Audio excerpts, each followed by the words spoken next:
Morning viewers, followers. Ngayon ay May 3, 2025. Dito kami ngayon sa Adoration Chapel.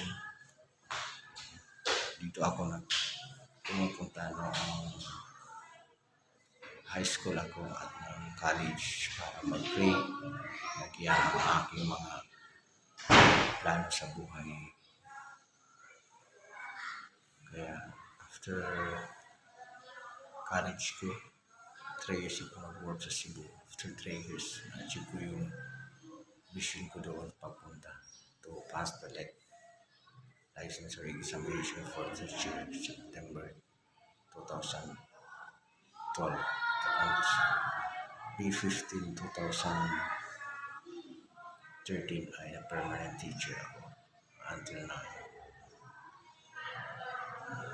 And until my retirement as a teacher. Thank you, Blessed Sacrament. This Adoration Chapel is my witness to be a professional teacher. Please guide us. Good health, blessings, and good health, especially my family. Thank you, Lord. This opportunity to visit and to sing. Thank you, Lord, for this Sunday. Dito po pumupunta ka pa ng problema, lingkot, Krokodilo,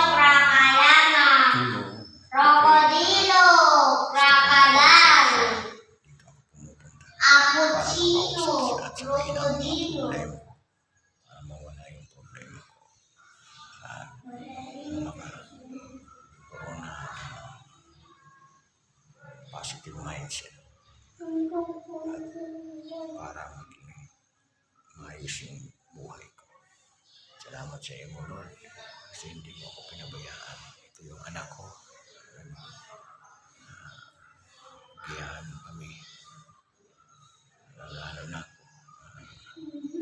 gumaling na ang mga sakit ko sa aking katawan.